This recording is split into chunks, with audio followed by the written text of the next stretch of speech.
நீங்க உங்க ஃபேமிலிக்காக இங்க பூஜை பண்ண வரீங்களா? சரியா தானே சொல்றேன். அட அம்மா, இப்போ உங்க ஃபேமிலில யார் யார் இருக்காங்க? அட எங்க ஃபேமிலி ரொம்ப பெருசு.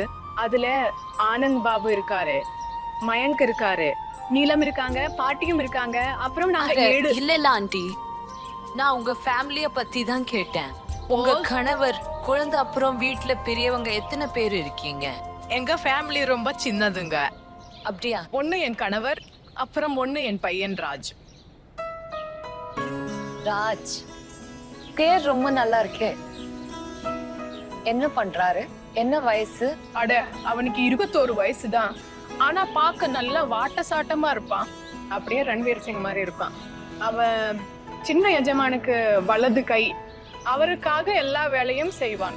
உண்மையை சொல்லணும்னா சின்ன எஜமா ராஜ் இல்லாம எந்த வேலையும் செய்யறதே இல்ல. பார்த்தா சர்வெண்ட் தான், ஆனா சொந்த தம்பி மாதிரி கவனிச்சுப்பாங்க. அட பெரிய எஜமா சின்ன எஜமா விட ராஜ் மேலதான் அதிக நம்பிக்கை வச்சிருக்காரு. ஏன்னா ஒரு வேலை கையில எடுத்தானா அதை முடிக்காம விட மாட்டா. அதான் என் பையன் ராஜ். ஆனந்த் சரோட ஆசீர்வாதம் எங்க குடும்பத்துக்கு எப்பவுமே இருக்கும்.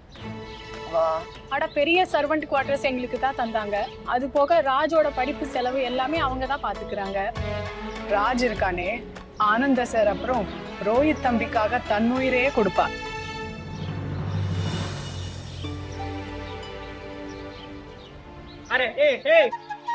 யார பார்க்க வந்த? நான் பெஸ்ட் கண்ட்ரோல் பண்ண வந்திருக்கேன். வீட்ல பள்ளி கரப்பான் பூச்சியை கண்ட்ரோல் பண்ண. உங்களோட அப்பாயின்மெண்ட் பத்தி யாரும் சொல்லவே இல்ல. அட உங்க நந்தினி மேடம் இருக்காங்களே, அவங்க தான் எங்களுக்கு ஃபோன் பண்ணி வர சொன்னாங்க.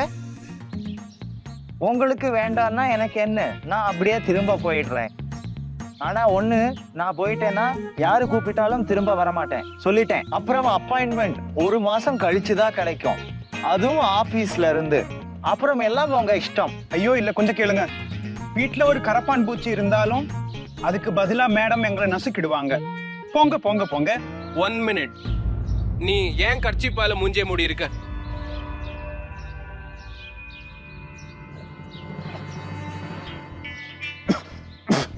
என்னன்னா எனக்கு இருமல் வரும், அதான்.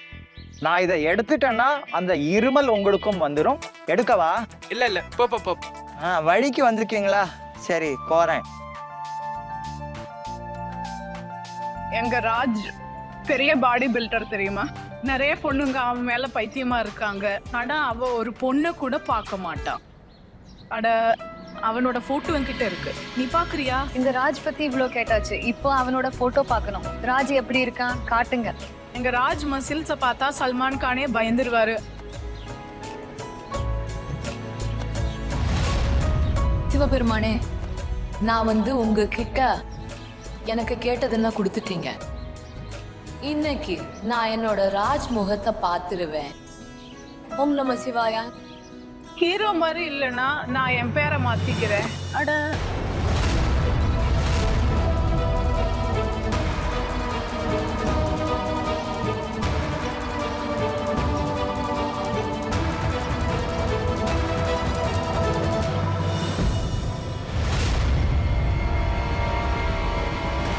மச்சான், என்ன மாதிரியான ஒரு வேலை கொடுத்திருக்காரு?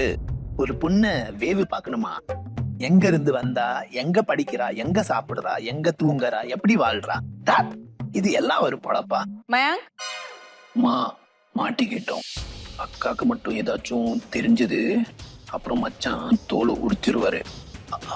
அக்கா என்ன முழுமுழுத்துட்டு இருக்க? ஓ, ஒண்ணும் இல்ல அக்கா. உனக்கு தான் என்ன பத்தி தெரியும்ல, நான் இப்படிதான். உன் நேச்சர் எனக்கு நல்லா தெரியும், அதான் கேட்குறேன். சொல்லு, ஏதோ தப்பு நடக்குதுன்னு தோணுது. அதுல அப்படி என்னதான் ரகசியம் இருக்கு சொல்லு. தப்பு நடக்குதா? ஒண்ணும் இல்ல அக்கா, எந்த தப்பு நடக்கல. இங்க பாரு தம்பி, துணிமணி வசதி எல்லாம் கொடுக்க முடிஞ்ச எங்களுக்கு உன்னை ஸ்ட்ரிக்டா வச்சுக்கவும் முடியும். அப்ப நீ இப்பவே உண்மையை சொல்றியா இல்லையா? அக்கா, நீ ரொம்ப கொஞ்சம் பர்சனலா போற. அது பரவாயில்லக்கா, அது ரொம்ப சின்ன விஷயம். அது மச்சான் சொன்னாரு ஸ்பை பண்ண சொல்லி. யார? அக்கா யாருன்னு கேட்டேன். அது அந்த பழைய பங்களாவுக்கு புதுசா குடி வந்திருக்காளே, அந்த பொண்ணுதான் அக்கா. மச்சான் தான் அவளை பத்தி விசாரிக்க சொன்னாரு.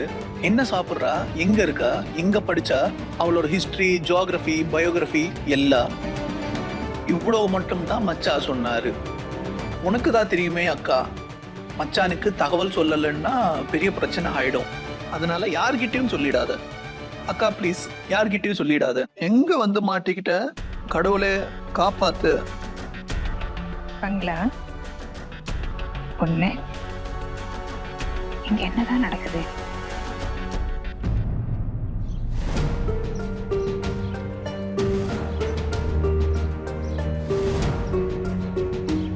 ஆண்டி உங்க போன் உடைஞ்சு போச்சு.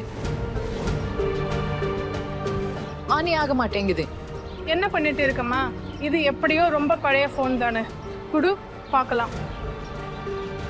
விடுமா, பரவாயில்ல விடு. என்னால உங்க ட்ரெஸ்ஸும் வீணாயிடுச்சு. ஆனா இப்போ எனக்கு வீட்டுக்கு போக நேரமாயிடுச்சு. அதனால நான் கிளம்புறேன், சரியா? இல்ல ஆண்டி, நான் உங்களை வீட்ல டிராப் பண்றேன். அட இல்லம்மா, என்னால நீ எவ்வளோ கஷ்டப்பட்டிருக்க. நான் போய்க்கிறேன். இல்ல ஆண்டி, உங்க போன் வேற உடைஞ்சிருச்சு. நீங்க எப்படி போவீங்க?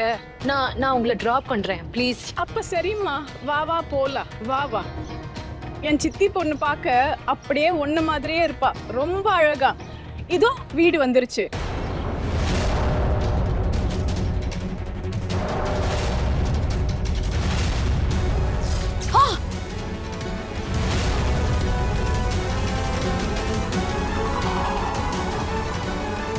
ஏன் இங்கேயே நின்னுட்ட? என் கையால ஒரு கப் டீயும் ஸ்நாக்ஸும் சாப்பிட்டு பாரு. அடவா அம்மா போலாம். இல்ல ஆண்டி, தேங்க்யூ. எனக்கு முக்கியமான வேலை இருக்கு, லேட் ஆகுது. நான் அப்புறமா வரேன். வெறும் 5 நிமிஷம்தான். அப்படியே என்னோட பையன் ராஜ் போட்டோ ஆல்பமும் பார்க்கலாம்ல. நீ என் உயிரையே காப்பாத்திருக்க. என்ன இவ்வளவாதி செய்ய விடு, வா.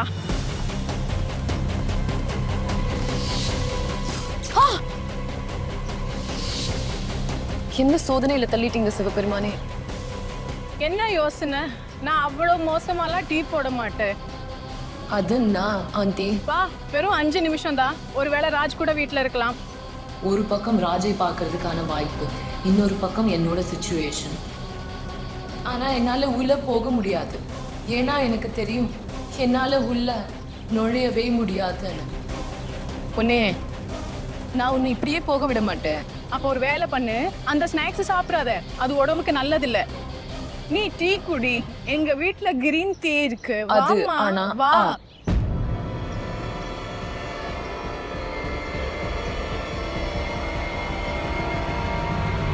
நந்தினி மேடம்.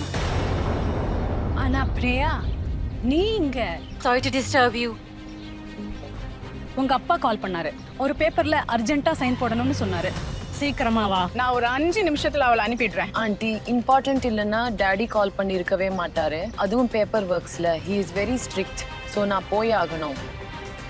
ஆனா நான் ப்ராமிஸ் பண்றேன், கண்டிப்பா உங்க வீட்டுக்கு டீ ஸ்நாக்ஸ் சாப்பிட்டு வருவேன். ப்ராமிஸ் பண்றேன்னா சரி, முதல்ல வேலையை முடிச்சிட்டு வா, சரியா?